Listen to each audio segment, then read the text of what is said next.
हूँ डॉक्टर फिजा खान और मैं हूँ पाकिस्तान। तो क्या नाचो मैं? आज मेरे लिए और मेरे मुल्क पाकिस्तान के लिए उदासी का दिन। क्यों? क्या हुई? अभी पता चलेगा। मैंने सोशल मीडिया पे कहीं पढ़ा, देखा बल्कि कि बलूचिस्तान का एक पासपोर्ट है। ये बलूचिस्तान जो है वो पाकिस्तान के हाथ से निकल गया है। बलूचिस्तान पाकिस्तान के हाथों से निकल गया। बलूचिस्तान किस लेवल पे है? क्या बलूचिस्तान आजाद होता दिख रहा है? इस समय बहुत पीक पे आ गया है तो ये रिवोल्ट। हम इसके कंपैरिजन भारत के स्वतंत्रता संग्राम से कर सकते हैं। They are ready to lose everything for their freedom. उधर इंडिया से बैठकर उनके जो रॉ का एजेंट है वो ये धमकी दे रहा है कि हम बलूचिस्तान को पाकिस्तान से अलहदा करेंगे। फिर वो यहाँ पर एक शख्सियत का नाम लेते हैं कि हम उनको अपने यौम दिफा पर बुलवाएंगे। ये किस तरह की बयानबाजी, इंडिया क्या कर रहा है इस सब के अंदर? मेजर गौरव आर्या ने एक बात की कि हम महरंग बलोच को भारत के रिपब्लिक डे पे चीफ गेस्ट बुलाना चाहते हैं। इसका मकसद ये है कि हिंदुस्तान एडमिट कर रहा है कि वो पाकिस्तान के अंदर ये सारी कार्रवाइयां कर रहा है। भाई आंख ये अपने मुंह से मान रहे हैं। भूखे पेट का कोई मजहब नहीं होता। और जो हालात आप देख रहे हैं पाकिस्तान में या बलूचिस्तान में भी, ये भी जो आपकी बैड गवर्नेंस है उसकी वजह से यहां तक पहुंचे। मेजर साहब भी यही कह रहे हैं कि बलूचिस्तान पाकिस्तान के हाथों से निकल गया। जिस तरीके से ये बलूचिस्तान का वाकया था जाफर एक्सप्रेस का, इसमें ट्रेंड एलिमेंट्स आपको नजर आए। आप देखें कि किस तरीके से उन्होंने ऑपरेशन किया और उनके पास जो जदीद असला था वो आपका भारत से आया, और आया कहां से? आपके अफगानिस्तान के रास्ते से आया। पाकिस्तानी आर्मी इसको डील करने में पूरी तरह से नाकामयाब है।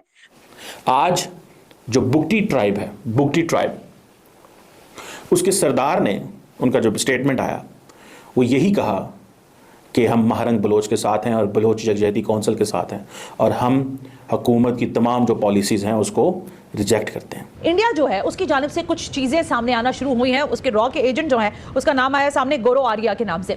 इन्होंने धमकी दी कि हम बलूचिस्तान को पाकिस्तान से अलहदा कर देंगे। जो कुछ बलूचिस्तान में इस वक्त दहशतगर्दाना कार्रवाइयां हो रही हैं वो हम देख रहे हैं। इसका मुंह बोलता सबूत है कि रॉ का एजेंट जब खुद ये कह रहा है कि हम ये करना चाहते हैं। मालूम है पाकिस्तान करो या मरो की स्थिति में है, और अगर उनको इस समय स्वतंत्रता मिल गई तो मिल गई।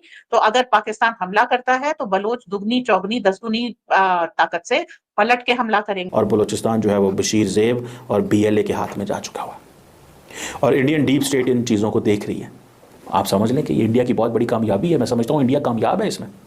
तुम्हारी बॉम्बे और अहमदाबाद गुजरात के जितने कोस्टल एरिया हैं बहुत जल्द यमन के निशानों पे आएंगे। तुम्हारी जितनी प्रोडक्शन है ये सब खाक हो जाएगी। तुम एक जहाज के जरिए पूरी दुनिया में कहीं पर भी अपनी मैशियत को नहीं पहुंचा पाओगे। तुमने अपनी तबाही को खुद दावत दी, और इसमें अगर हिंदुस्तानी खामोश है आवाम तो फिर वो भी बराबर के मुजरिम है। कल को शिकायत ना करना जब जंग दहलीज पर आए, जब किसी के घर में आग लगाओगे तो गोले तुम पर भी आएंगे। ये जितनी प्रोडक्शन कर रहे हैं ना, 4200 अरब डॉलर की जो मैशियत बता रहे हैं, इनकी मैशियत के ऊपर सारे मिसाइल यमन नहीं मारने। जिस तरह ये इस्लाम के खिलाफ नजर आए, चाहे इसराइल के साथ मिलकर फलस्तीन के खिलाफ, लबनान के कत्लेआम में कासिम सलमानी के कत्लेआम के पीछे भी यही थे।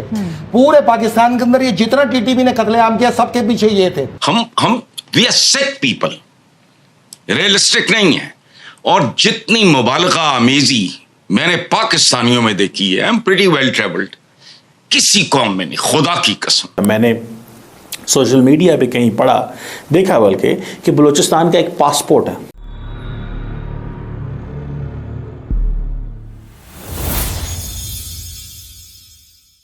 हेलो फ्रेंड्स, जय हिंद। क्रिकसेल हिंदुस्तान में आपका स्वागत है दोस्तों, जैसा कि आपने क्लिप में देखा, पाकिस्तानी मीडिया में बलूचिस्तान को लेकर चर्चा तेज हो गई है कि कैसे बलूचिस्तान पाकिस्तान से अलग होता जा रहा है। अब तो खबरें यह भी आ रही हैं कि बलूचिस्तान ने अपना खुद का पासपोर्ट तक बना लिया है। अब पासपोर्ट केवल स्वतंत्र देशों के पास होता है, न कि किसी सूबे के पास। तो बलूचिस्तान का खुद का पासपोर्ट बना लेना यह साबित करता है कि वह पाकिस्तान से अलग हो चुका है और अब एक नया देश बन गया है। वहां के नागरिक खुद को अब पाकिस्तानी मानने से इनकार कर रहे हैं। वैसे कुछ दिन पहले यह खबर भी आई थी कि बलूचिस्तान के स्कूलों और सरकारी दफ्तरों से पाकिस्तान का झंडा हटा दिया गया है। इतना ही नहीं, बलूचिस्तान के स्कूलों में अब पाकिस्तान का राष्ट्रीय गान भी नहीं गाया जाता। और अब जब बलूचिस्तान ने अपना खुद का पासपोर्ट बना लिया है तो यह खबर पाकिस्तानी सरकार की नींदें उड़ा रही है। लेकिन मजे की बात यह है कि पाकिस्तान, जो खुद बलूचिस्तान को संभालने में नाकाम है, वह भारत को धमकी देने में लगा है। और ये धमकी भी अपने दम पर नहीं बल्कि यमन के दम पर दे रहा है। इस्लाम का सबसे बड़ा दुश्मन बना पाकिस्तान, जो आए दिन बलूच मुसलमानों पर जुल्म करता है, वही अब भारत को इस्लाम का दुश्मन बता रहा है और कह रहा है कि यमन भारत से बदला लेगा।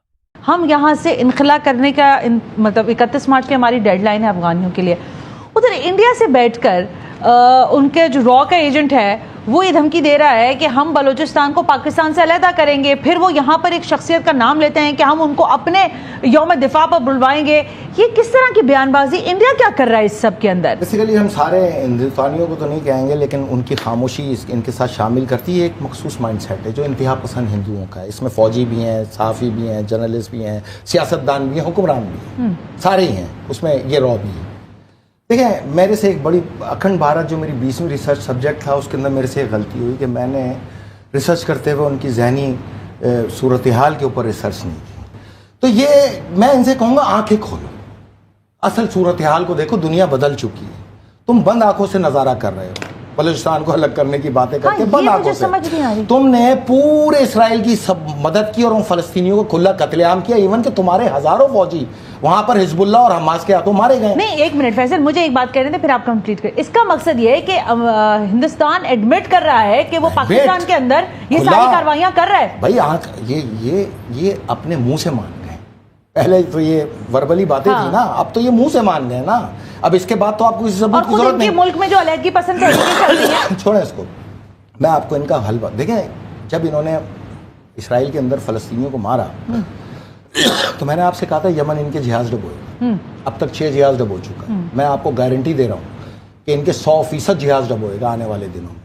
ये जितनी प्रोडक्शन कर रहे हैं ना, 4200 अरब डॉलर की जो मैशियत बता रहे हैं, इनकी मैशियत के ऊपर सारे मिसाइल यमन नहीं मारने। जिस तरह ये इस्लाम के खिलाफ नजर आए, चाहे इसराइल के साथ मिलकर फलस्तीन के खिलाफ, लबनान के कत्लेआम में, कासिम सलमानी के कत्लेआम के पीछे भी यही थे। पूरे पाकिस्तान के अंदर ये जितना टीटीपी ने कत्लेआम किया, सबके पीछे ये थे। बलूचिस्तान में तो ये खुद मान गए ना।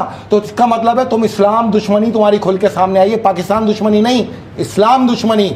और अब इसका नतीजा ये होगा, आज मेरी बात लिखो, बहुत जल्द यमन तुम्हारी दहलीज पे ये जंग लेके आएगा। तुम्हारे फुटप्रिंट इसको खुद लेके आएंगे।